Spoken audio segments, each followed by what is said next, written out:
My name is Tim Galligan, aka the Ghost of Real Estate, and welcome to episode number 4 of our podcast. Today, we have special guest Rob Mannino with the Kulka Group. So without further ado, Rob. What's up, man? What's up, man? How's it going? Good, man. This place is sick. Thanks, man. I love it. Appreciate it. Sweet setup. Thank you. So what's going on? You want to tell us a bit about the Kulka Group and how you got started? Yeah, man. Definitely. So Kulka Group is primarily been a construction management company. We've been in business for 46 years. And we built a ton of stuff. We built like 500 buildings, 22 million square feet of space. We managed $3 billion worth of construction. We have some impressive numbers. And the company was started by Jack Kulka, and Jack was just a beast, man. He was everywhere. Did a ton of stuff for Long Island. Did a great community guy. And a few years back, it was taken over by his son, Devin Kulka, who's just an animal too. He's a workhorse. The guy lives and breathes this stuff, and wanted to transform it into something more. Wanted to take that construction management foundation that they had for 46 years and morph it into something that's a lot more full service, like a full service development company, and add some service lines to it and stuff. Although our core still is construction management, we still do a ton. Most of what we do on a daily basis is third-party construction management for other investors and developers. We've created this vehicle that people can come in and kind of invest alongside us or invest with us, and we could take a property life cycle from start to finish. And we've driven the whole thing by technology, and that's really where I came in a few years back when Devin took over. That's kind of been our focus for the last couple of years, is architecting this entire vehicle, this investment vehicle, and that's what we've been spending a lot of our time on. And it's morphing into something pretty cool. Awesome, man. What were you doing beforehand? So I've done a ton of stuff, man. I've always owned my own businesses ever since I'm a little kid. Like it's just been entrepreneur driven. What is like, that? Like in my blood. In your blood. In my blood. There's just there's nothing I can do about it from like the time I'm like 12 years old. And I've owned a bunch of different things. I've done everything from like when I was younger, I had like a couple small businesses. Through high school, I was doing like stuff like car washes and candy machines and mobile detailing, where I'd go to wash limousines and bus companies. Like I did a lot of stuff. But as I got older, I had a construction company where we maintained a lot of condominium complexes throughout Long Island. That was like my first like real venture, had about 30, 35 guys working for me. Wow. I was young too. I was 22, 23 years old. Amazing, man. Yeah, it was cool. It was cool. And I was never really the construction guy, right? I always concentrated it much more as a business guy, right? Yep. It was always much more focused on marketing, branding, making smart investments, structuring it correctly, the operations side. That's always where I really excelled. What were you doing in the condos? Maintenance? It was all maintenance, right? Yep. So the way my company was structured was kind of unique, right? It started off as like a small landscaping company, actually make some money on the side. And it morphed into doing more things. Like more people ask me, "Hey, can you fix this?" Or, "Hey, can you fix this siding, fix this fence?" Always does, right? And and then I had a guy that worked for me, and I'm like, "Yeah, I could do that for you." Right. So he was able to do some of this stuff, like some handyman stuff, and just along the way, it kind of grew and grew and grew. And over the course of like 2-3 years, what happened was I got involved with some property managers, and they liked the fact that I was kind of a phone call that can do anything. Right. Like there was a little bit of masonry work, or there was a little bit, I'd have the maintenance contract for the lawn, or I'd do the snow removal, I'd fix some siding. And what it morphed into over time was 4 different divisions: landscaping, construction, electric, and plumbing. And it was called the Tri-County Group. And I had 4 different guys running each one of those divisions. That's great. And we morphed it into something that was able to kind of help one another grow. The landscaping guys would feed everyone would feed each other, and it slowly morphed into something that was good. But the bulk of the business was condominium maintenance, multifamily, properties that needed, apartment buildings, whatever. We maintained those things. And that was really the bulk of the revenue. So when you started out with that company, you scaled it into 4 different divisions. Before those 4 divisions, I'm assuming you were just with one condo development? So before those 4 different, it was actually a small, the way this started was I actually was, I was working, right? I was working at the time as an electrician for somebody else, right? And I said, I want to do something on the side. Like this is the only time in my life I had like a normal, like structured job, was these like small years early on. And everyone's like, "Oh, you got to get in the union, you got to do this." And it just wasn't for me, but I always knew I wanted something on the side. So I started a small landscaping route and was doing it all residentially. And it kind of started more from there. And then what happened was, after I had 50, 60 accounts, somebody had a condominium complex. They were the president of. They were the president of the board. Wow. And he's like, hey, listen, I'd love for you to come over and do some of this stuff for me. And I started doing some plantings or this, that, and then hooked up with a couple other guys that I knew that were property managers, and then really shift all the focus over to that commercial maintenance side. And once I did that, it just kind of it kept on growing and kind of blew up. Nice. Yeah. So that's the last thing that you were doing before? No. So I did that for a couple of years, and then I got involved. I got out of that business, and I was thinking about starting a marketing company. I didn't know what I was going to do next after I sold off a bunch of that stuff and got out of that business. I wasn't sure what I was going to do next. A friend of mine owned an engineering firm in Pennsylvania, right? And I got involved with him, and he had a really cool business that located underground utilities, right? Where you're going to dig from point A to point B. You want to know everything that's in the way, So if you're at a hospital, a college, they own a lot of their own private utilities. You have to be able to mark those things out so you don't hit the gas pipe, you don't hit whatever. Right. And he wanted to grow his business. He had a nice business. He saw what I did with my company. He's like, I'd love for you to come over here and work and help us out. And what can we do together? And we wanted to get more into the oil and gas world. Out in Pittsburgh, there's a whole nother world that us Long Islanders don't know about, right? They're producing a ton of oil, a ton, gas. The whole Marcellus Shale, where they're drilling for gas. That whole world was really growing at the time. And when is this? What year? This was probably 2014-ish, okay, cool. Right? And it was really growing. He did one job that was an oil and gas job for Sunoco Logistics that was very lucrative. Like, he just loved it. And he's like, I want more of this, but I don't know how to get myself out there. I don't know how to do it. He goes, I really want you to start marketing and spend all your time to push us into oil and gas. And that's what I did. I spent a lot of time marketing to these people, really kind of opening up doors, networking like crazy. I was out in Pittsburgh all the time, and through a couple of like really lucky breaks, like early on, I partnered with some people that owned a media company, and they had like all these different media outlets, like websites and magazines and this, and I helped them package it all together and really drive some revenue towards it. But with that media outlet, I was really able to market my other companies that I had, right? So this engineering firm, I was really able to market that company, and we're able to grow his company pretty tremendously through marketing and through some relationships that we made. We tripled the business, and a few years later, 75% of his work was probably oil and gas related. So it was really it was very successful. We were able to do it very successfully. Amazing. And together then we bought into a drone company. So then we were flying drones all over the place for inspecting wellheads and this. So that was really my first shift into like, hey, let's raise capital for this company. And let's like this is a true quote unquote startup where we're going to really raise capital, structure the company correctly, structure it for growth. And we spent some time early on. This is before everyone had a drone, it was like kind of like really early. FAA had no idea what to do with drones. And we're flying them all over the country because we developed a process to inspect wellheads.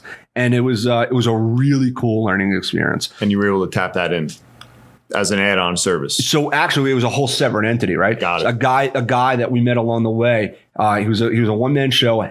Early on, the guy was obviously smart. He was like a visionary, where he got what was called a 333 exemption, where people could fly drones commercially. Right. And he had this thing, and he's like, I know he was like one of 50 people in the country that had it, like Boeing and like all these other like places had it, and he had it, Right. And he's like, I have it. I know I want to do something with it. I just don't know what. And what we did was we took him and we leveraged all of our relationships that we already had in oil and gas, and we're really able to help grow that company and give it a ton of opportunities. Unfortunately, there was one of the companies that was backing us ended up getting sold, and through the acquisition, they cut funding to this drone company.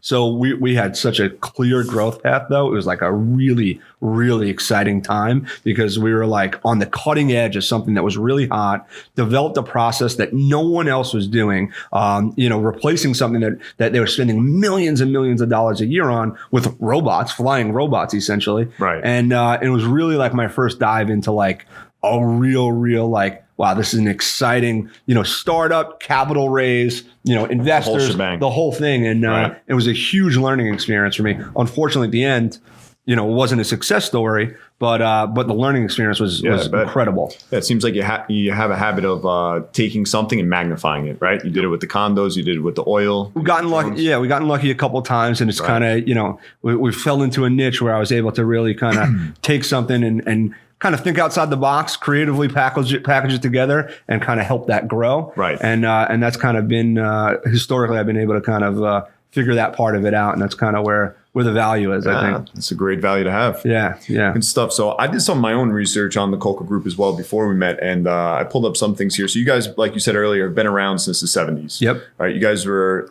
Jack Kulka, huge part of building Hop Hog Industrial Association, all that there. So I actually read that you guys have like a timeline on the website, like year to year. Yep. This is what I found most amazing. In 1980. Every single employee had a computer and a cell phone. Is that true? Yeah. So the Kulka history is amazing, right? Yeah. Jack was truly like a remarkable guy. And some of the stuff that you were just talking about, like Hop Industrial Park, right? Was nothing, right? Yeah. And he was very instrumental in making that into something that it is today. Hundreds of buildings in that park have been built by Kulka. He started the Hop Hog Industrial Association, which is one of the largest associations on the island still today. Yeah. And early on, like you were saying, in the 80s, what he did was he adopted like all this tech. First of all, he adopted technology. So everyone was using Excel spreadsheets. No one was really doing anything that was powered by computing at that time. Right. But he's actually using computers to actually make them more efficient, but also help build these buildings in a very organized and strategic way. Very similar to what we do today, but 40 years ago, right? Yeah, it's amazing. Which is incredible, right? But something else that's even more remarkable is when he first started his company in the 1974, 75, construction management, like we do it today, wasn't very popular. In fact, it didn't exist on Long Island. And I'll give you a little history. Right? The difference between construction management and general contracting is a general contractor, you come to me and say, hey, I want to build this building. It's 40,000 square feet. What is it going to cost? And I say, all right, it's going to be $12 million, right? And at the end of the day, we build that thing. If it costs me $10 million, my profit is the $2 million, right? Right. That's what general contractors do. From a construction management side, what we do, it streamlines the process a lot more because we become much more aligned with what the owner, with the ownership, right? So representing the owner more. Correct. So what we do is we just work on a fee, right? All we want is X amount of points, right? So if we estimate that it's going to be worth X amount of dollars, $10 million, right? We just want a fee for that. Plus you reimburse us for our time and our labor, right? Lot less risk on us, lot more aligned with ownership, because now ownership, we're both fighting to get that job done as cheap as we possibly can, because that money's going right back in ownership's pocket. So this is something that Jack Kulka really brought. Correct. Started this category. So early on, he was looking for ways to differentiate himself. Right. He found this was being used in other parts of the country, and he realized, wow, this is a really unique concept that makes a lot of sense. Sure. So he brought that concept to Long Island, and that's really how Kulka took off. Right. He started off really early. He gave people proposals to do construction management early on. He got 5-6 projects real early on and would just hit the ground running. And he was really the pioneer of construction management on Long Island, which is really, it's a really cool part of the history. Yeah, especially, for sure. when you're talking about construction management, we almost like invented it on the island, which is really cool. That's awesome, man. Yeah. Going through this list, and then it seems like as you keep going through time here, he was awarded a Israel Peace Medal in 1984 and 1992. He bought 30,000 or helped with 30,000 housing units for military that were getting ready for to come back. In 2003, completed $1 billion in construction. 2012 is when Devin stepped into the ring, right? Correct. No, a little bit later than 2012, 2017-ish. Got it. 2017-ish. Got it. Okay. All right. And then you came in a little bit after that. So yeah. It was like right before Devin, right before I came into the mix. First of all, that list that Jack has of accomplishments, it goes on for miles, right? You go into Jack's office, his walls are literally lined with citations, accomplishments, honors. The whole entire office is just wall to wall. It's truly incredible.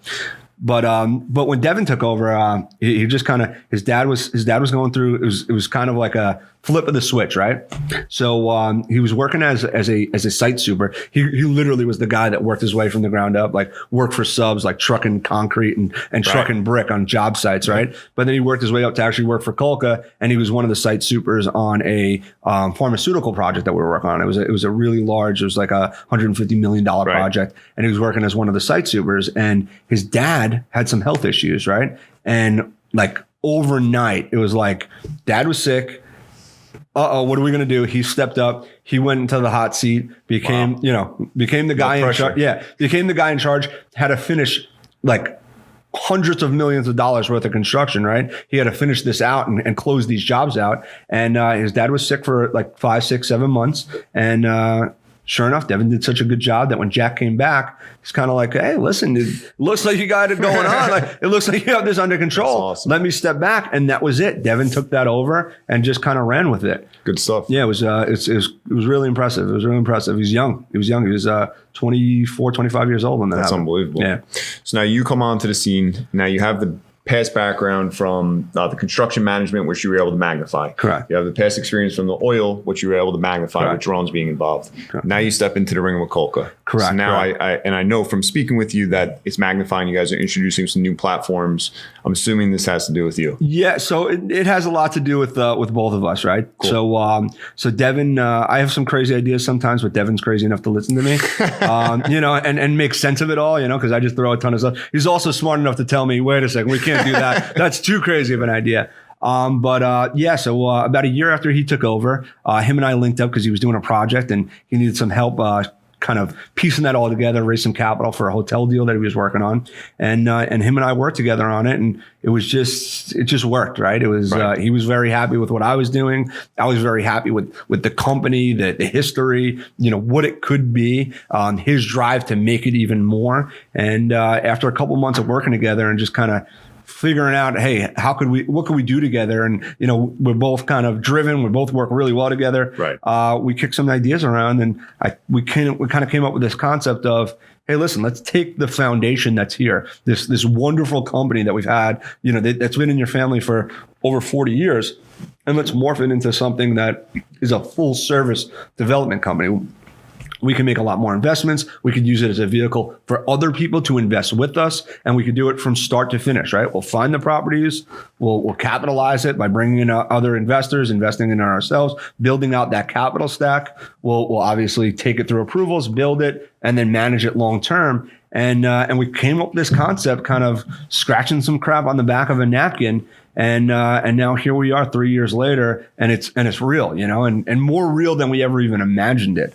We knew we kind of have this philosophy of we're a technology company first, right? Real estate and construction company second, right? And a lot of our stuff is driven by technology. So the last couple of years, what we've really been doing is architecting the entire system, right? How do we want this to work? What does it look like? And how are we going to use technology to really scale this thing? And that's what we did. We sat down, we thought through it, we planned, we decided all the different software packages we're going to use, how it's all going to be integrated together, how we're going to set it up to scale, how we're going to bring more people into our world and our ecosystem in order to really scale this thing. And that's really what we've been spending our time on. And here we are a few short years later. It's a reality. Things are happening. Things are moving. And that entire system is in place to take a piece of property through the entire life cycle. And we have this vehicle built that's really special. So you have an investor so I understand from a whole perspective of going through that, let's call it that pipeline of 6, is there 6 different avenues? Yeah. there? So there's six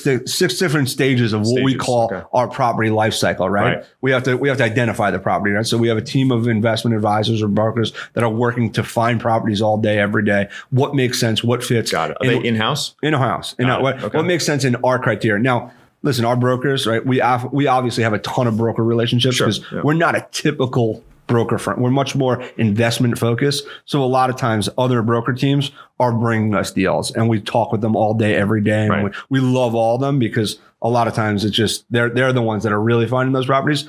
But our team will look at these properties. They'll do, and I don't want to bore you too much with the details, but they'll do like a phase 1 underwriting. This makes sense. This is feasible. This property makes sense. We could really do something with this. If that works out, it kicks up to our phase 2 team, right? Our phase 2 team really packages together the building program, really packages together how many different unit, what's the unit mix? What is this going to look like? What is the investment term? Are we doing this for 5 years? Are we doing this for 7 years? What does that look like? How are we going to bring investors in? They'll really piece together the entire investment package. Now, what type of properties are you normally looking at? Is it hotels? Is it rental units? So for us internally, our focus is multifamily developments. Got it. Okay. Right? We want multifamily, either affordable or market rate, typically 50 units or more. and we really concentrate locally on Nassau, Suffolk County. That's our sweet spot. That's something Kulka is going to take from start to finish, right? We know the market. We know it well. That's what we're comfortable doing. To the bread and butter. But what we also have is we have other investors and developers that come in and use us for different portions of our system, right? So depending on what portion of the system they want will depend on how we help them out, right? So they come to us. Sometimes we'll have investors that invest with us and we'll say, hey, we have a group of assisted living facilities that are, that are down south, or we have a new assisted living facility that's going up on the island. We need X amount of dollars, right? It's going to be $80 million development. All of that, Kulka is going to take a position of $6 million. Do you want to invest alongside of us? And we'll just invest in properties that we feel comfortable with, but we won't take the lead sponsor role. We're going to take that from start to finish because we kind of stick to our lanes. Right. So it does vary a little bit, but for us internally, we're looking for that multifamily property right now. Awesome. How many employees are in the company? So we're very lean and mean, right? We have a team of about 14 or 15 people, right? Mm-hmm. But most of what we do is outsourced, right? So like we're managing hundreds of people on our job site, but all those things are done with subcontractors. Our subcontractor, we don't self-perform anything, right? So everybody's pouring concrete, everybody's putting up studs, everyone who's erecting steel, all work for our subs. So we kind of keep it lean and mean with our construction team and kind of and keep it tight. On each project, are you guys using different subs? Are you guys doing open bidding? How does that work? We totally open bidding, right? We're totally open bidding. So all our subs, everything is different, right? So if somebody comes to us and we're working with somebody as a construction manager, right? Our subs come to us in all different forms, right? Sometimes they're just relationships that we've had forever, right? Other times there's a company that the ownership is comfortable with because they did their last 3 projects together, and we'll manage those subs accordingly. Obviously, we'll vet them out. We want to understand that they understand the scopes. They have everything included. They have the proper insurance. They have the proper requirements. They're capable of doing it. But our subs come from everywhere, and we're definitely a competitive bid shop. So how does that work when they come in then? So I always wondered that. I have a few buddies who are in this industry as well too. Is it always the lowest bid wins? So no. What else goes into that? So a lot goes into it. Sometimes it's something we just feel like they understand the scope better than anyone else, right? They really understand it. And you know what? They might have been $50, $60, $70, $80,000 more, right? But we know they had everything. Whereas you go with the other contractor, right? It could be a thing where, they're $80,000 less right now on a $300,000, contract or whatever portion of this is. But what happens because they mixed X, Y, and Z, and now we're getting change orders, we're renegotiating with it. So we have to really have a comfort level. We have to see what their past performance has been, make sure they execute on projects of this nature, make sure they could really do that. So there's a lot that goes into selecting that. We obviously, like anything, we always want to try to get a job done for the lowest amount we can, but we want to get that job done responsibly and we want to get it done, effectively. So we always try to really consider everything when we're selecting people. So when you say change orders, can you go into that a little bit more? So what exactly does that mean? So a change order, right? There's a million reasons why a change order could come about, right? And our job is to limit those change orders. As a construction manager, our job to try to foresee all the things that could potentially happen. But sometimes there's just things that are completely outside our control, right?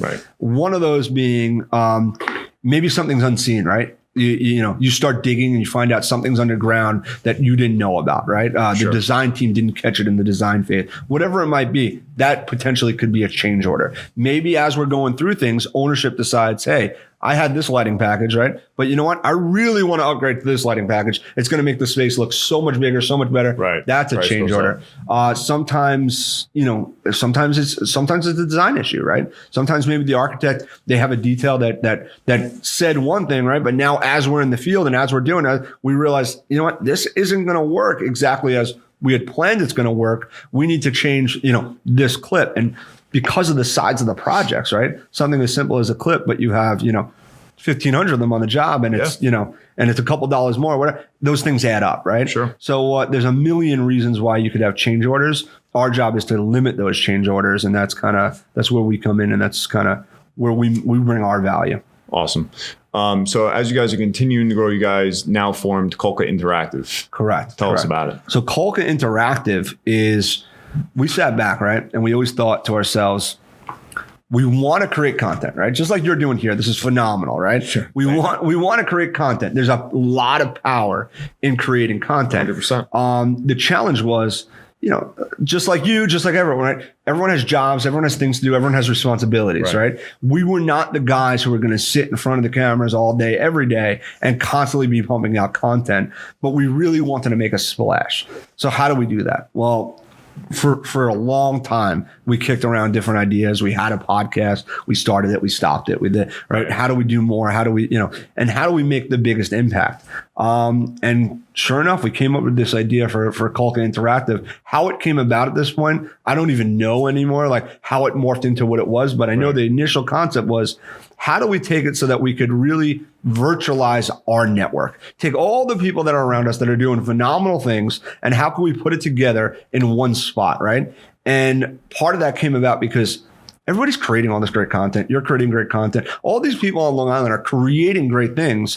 But when you start searching for it, it's very hard to find geographically focused content. You're going to come up with all the big guys that are doing work all over the country, right? And half the time they're like more of a celebrity figure at this point than they are somebody you're going to do business with. So we decided to virtualize our network and have all people on there that people could actually do business with. We're bringing value to people.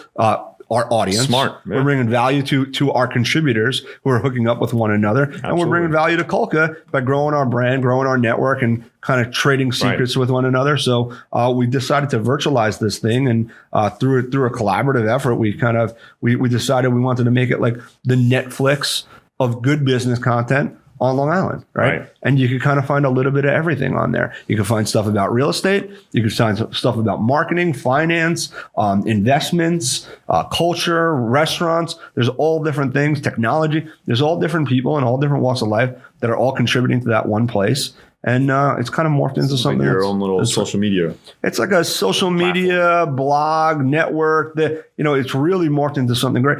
One of the challenges we've had thus far is we haven't had that in-person component, right? But we have this vision where there's going to be events associated with it. We're going to invite the contributors out. Everyone's going to be able to network with one another, meet one another. That's a great idea. Yeah, so it's going to become much more once we can kind of do more live to, face-to-face live events. It'll even morph into something even more. So speaking of face-to-face live events, what are your thoughts on the commercial industry as a whole through all this? Where is it going? Do you see it? So where is it now? So I think that there's a couple things that are really going to happen from this, right? Like everybody says, and I agree with, there's a couple of things that have really accelerated since this happened, right? Sure. One of those things is industrial, right? Light industrial specifically, last mile distribution even more specifically, the Amazons of the world, the e-commerce of the world. Right. I think that's going to be a really, really hot market. It already is. It's just going to continue to grow as people are buying more and more things online. It needs to come from somewhere. You need those local warehouses and those distribution plants. And I think you're going to see a lot of that. You're going to see, definitely, you're going to keep seeing industrial eat up the big box stores and make those last mile distribution points. So that'll continue. I think from an office standpoint, though, I think that we're going to see we already were seeing it, and the acceleration point hasn't hit yet. It actually declined tremendously in COVID, but after it is going to accelerate even more than it did prior, is co-working. I think people are going to eat up co-working. I think people got WeWorks of the world. Yeah. So I think that people got very comfortable working from home. It's not the end all be all, right? You can't work from home forever. You have to have some sort of office environment, and there's only so many times you can meet at a Starbucks, right? Right. So people are gonna need that space, but they're not gonna need it all the time. So it's gonna become much more of a shared work environment where you can come, go, membership driven, come in, we have coffee, we have this, we have conference rooms, everyone hang out, do whatever you got to do. You have the office when you need it, but you can work from home when you want to. It'll be a lot more flexible, and that co-working model is going to eat up a lot of the marketplace. Yeah, no, it's an interesting thing. I remember saying a while ago, like years ago, I said, why is it that people still need to go to the office? You can just work from home, but there is a big difference. It's a big difference. Like there's only so much you can do with kids screaming, dogs barking. There's only so much that could happen. There's only so many Zoom calls you can take from your kitchen. Right. So like you have to have that environment where you could just escape and go do work in an office when you need to. Even if it's a very collaborative office, right? Even in our office, like we're very collaborative. We have these little nooks, these little places where everyone kind of works together and does things. And it's almost set up like, I went there the other day. It's almost like a WeWork kind of feel to it. So we invested early on, before COVID, about the year leading up to that, we were very heavily involved in a co-working concept that originated down in Florida, and we were going to bring up to Long Island. Got it. And we really bought into the concept. We liked it a lot. We almost signed a massive lease to do one here right on 110. We ended up not doing it, thank God, right before COVID, because we were going to open up in the mix of this thing. But we decided that we pulled back and we pulled out of it for a little bit. I still believe in it tremendously, and I'm still going to explore that again if it makes sense for us at the time. Idea. But we were very inspired by that concept when it came to designing our office. We wanted that collaborative culture. We wanted to make it fun, trendy, collaborative, relaxed, comfortable. And we did. We pulled a lot of inspiration from that concept when we were designing our office. Awesome, man. Yeah. So you guys are going to pursue that in the future, potentially, if the timing's right? If the timing's right and it makes sense, I might be your first client. Yeah, we're real. It makes a lot of sense for a lot of people. We're real laser focused on, we try to stay real disciplined on what our investments are. We know our lane. We know what we want. We know how we want to do it. And we try not to get the bright and shiny, let it distract us and kind of go in a different direction. I don't know that it's going to fit when the market's going to be right for it. I think we might be focused on other things based on the way the last few years went. But I do think it's there, and I never say no. So if it makes sense and it fits into what we're doing, I would definitely consider it. So I know when I first was hearing about this, I was under the understanding that, hey, if I had, let's just say, for example, $20 million and I wanted to give it to you, and you guys then send me different portfolios and projections and different properties, and here's what it could look like, here could be your return. But that's not the case of exactly what it is. So yes and no, right? So $20 million is a lot of money, right? If you have $20 million, we're gonna be friends, right? We're gonna hang out, we're gonna do business together, right? But it's not so much for the everyday, like, hey, I want to pull money out of my 401k. Can I place $500,000 with you or $300,000 with you? There's a fit for that. But primarily, what we're looking at is it's much more like family office fund driven, right? So having said that, we do work with some high net worth individuals that when we get a piece of property, we're pulling them in, right? And we're saying, hey, listen, and every deal is different, right? You always need different people in different deals, and they always need to be structured a little bit different. Sometimes they're a quote unquote co-GP, right? So the difference between a general partner and a limited partner is the general partner kind of helps you through the whole development, right? So that co-GP will come in early on. They'll help you structure the deal, help you get you through approvals, make you maybe take on some of that risk and that liability, and they co-GP it with you, and they push it all the way through till we can bring in other limited partners that are much more passive. Hey, here's X amount of dollars. Right. I want X amount in return. So sometimes we'll pull people in that aren't so, I don't want to call it institutional, but aren't so structured, and it isn't a family office or a fund or a company. They're just kind of a guy who's looking to invest a couple $1 million here or a couple $100,000 there. Around. So we do both, right? But we're much more structured for larger stuff, right? We're definitely not the smaller residential guys. What we're looking at is typically larger developments. When you get into a 100 unit apartment complex, 30, 40, 50, 60, depending on where it is and what the finishes are, it gets into a decent amount of, a nice size capital stack. Sure. So we use investors for all different things. But what's nice is, in addition to our core employees, we have agents, right, that work not only agents on the broker side, which we consider, independent contractors. We also have agents on the capital side, right? So those agents all have relationships with all different types of investors. Interesting. Okay. Sometimes it's family office. So these are capital partners, right?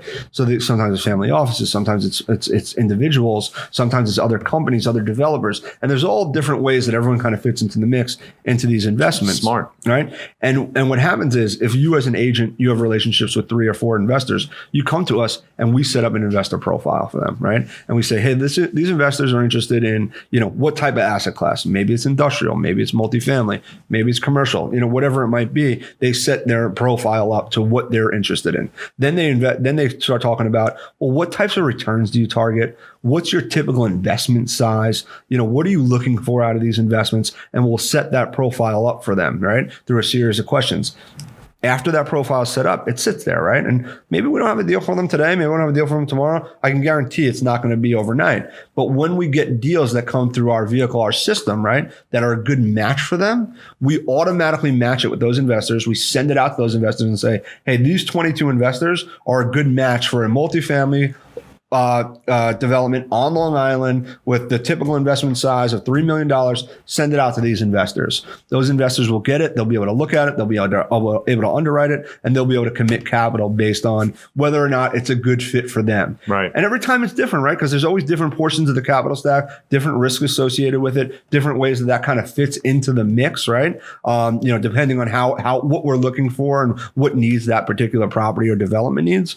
But we'll match it with all those investors, and those guys will be able to come in and invest alongside of us. Or maybe it's not even our property, right? Maybe it's someone else's property that came to us and said, we need X amount of dollars. Can you help fill that need? And we go out to our investor pool and it makes sense. Right. So you could just do the investment part of it if needed. Correct. Right. So the one portion of that could be the capital side. Right. So once these investors are buying the property and you guys are doing the work, are most of them holding on to it? Or are they then selling it? Or if they wanted to sell it, do you guys sell it for them? So again, right, because of the way we're structured, every deal is different. There's really no set cookie cutter, right? There's really no cookie cutter. I would say, if I was going to say what the typical is, right? Typically, and there is no typical either, but a lot of times as developers, what you look to do is you develop the property, you stabilize it, right? So let's go with multifamily, right? 100 units, you stabilize it, you get it occupied to 80, 90, 95%, whatever it is that you consider stable. That property is worth a lot more money than when you started it. So there could be some sort of trigger, right? You could either refinance that, right? And if you refi and you restructure your debt and you pull money out, you could probably pay back a lot of your investors, continuing to hang on to it for maybe another 3, 4, 5 years. You could just sell it at that point. Sometimes we get it to approvals, right? And then it makes sense. Well, you know what? Let's unload it now. This isn't a good one for us. This isn't a good fit. There's always different points in time throughout a development that is the best spot for the investors, whoever those investors are, to get out of that. So there's always different triggers that'll make people get out of it, and no term is really set. But I would say the typical, we're looking at 5 to 7 year investment, maybe with a refi in between, and then we'll cash out at the end, and we'll get rid of the property at the end. So let's talk about the technology side of the business here. So each step has their own technology piece that's filtered in. Did you guys build out that software? So no. We were very, very, very strategic about not building any software, right? We did not want to build any type of software because we did not want to be a software company. Right. That's just not what we wanted. So it was very, very strategic on our part to pick out of the box solutions for every single stage of the life cycle, right? And what we did that was proprietary was the integrations of all those different pieces of software, and that's really where the power comes in. If we decided to actually develop any portion of that, what I always felt and what we always felt was we're going to develop that piece of software, and at the end of it, when we're finally done and it's finally working, 100%. It's going to be outdated, right? I'd much rather partner with the best people that are constantly evolving, constantly changing and making things better and developing those things over time, have their own R&D department and are constantly pumping money into it. So we're just evolving with them without even trying or thinking, and we'll just integrate it all to make it make sense and hand off all that information from one stage to the next. Nice. What's your guys' biggest project to date? So we've had a couple of really big ones. I would say the one that I know about over the last couple of years was $160 million industrial building in Brookhaven. It was a really massive one. Nice. But we've done quite a few projects. It's awesome. Quite a few projects. As you guys continue to grow the different platform, you guys are getting that out. What else is in the future for Kulka? So we're really, really, again, laser focused on continuing to evolve this platform, right? We're really focused on constantly trying to hire the right people, to put them in the right places, to make this process better than it is yesterday or today, right? We're going to constantly try to evolve that. And that focus is going to be a real core focus for us. if we want to expand, we'll probably expand that system geographically into other portions of the country. That's probably the focus. Right now, we're where we know it really well, where we're comfortable with it, and we're pumping properties through the system where we're comfortable. As time goes on and we're comfortable with the system, we're comfortable with it, and we really can learn other markets, we'll probably expand into other markets. We've looked, we've dipped our toe, we've thought, but we're really staying focused on staying local right now. Nice. Throughout your experiences, throughout all the businesses that you've done, if you had any advice for anyone who's looking to get started, who's in the middle of it, what is that one piece of advice, and what have you learned most from? Never think you can't, right? So never think you can't. And I'm quick with that because one of the biggest advantages that I think I've had growing up is I've always had the mentality of no one's going to tell me I can't do that, right? Love it. On paper, I didn't go to college. I'm a high school guy who just always owned my own companies, and I just scrapped everything through. Anything that I learned because I sat there for a freaking 6 hours until I'm a stubborn bastard. I sat there until I learned it, right? And no one has ever told me I couldn't do something, right? And it constantly evolved. Every business I've been in, I feel like I parlayed and went up to the next level, right? History shows. It started off here and then went to an energy sector, which was really cool, doing work all over the country and in oil and gas and energy. And now it was residential real estate. I've owned my own properties there, but now we're in commercial real estate, which I feel like, in my opinion, largest stage in the world, right? It's where the most wealth is generated. And we're doing really big things. And on paper, there's really no reason for me to ever be in a room and have a conversation of me being a partner in a $150 million development. But here I am, right? So never think you can't. And I think that's probably people get in their own way. 100%. People get in their own way. People get in their own heads. People start to worry that, I'm not doing what I'm supposed to do, or I'm not doing what other people think is the right thing for me. And I really try to put it in people's heads that, listen, you know better than anybody, right? Don't be afraid to do something. If you think you can do it, if you think it makes sense, don't let the other voices get in your mind and cloud all that. Just freaking go for it. Just go for it and never be told no. I mean, I think that's the biggest thing. Great, man. I think that's the biggest thing with people. Awesome. Dude, it was a pleasure having you on the podcast. Man. Thank you for coming. Thank you for letting me come. Absolutely. I appreciate it. All right. Thank you. Thanks.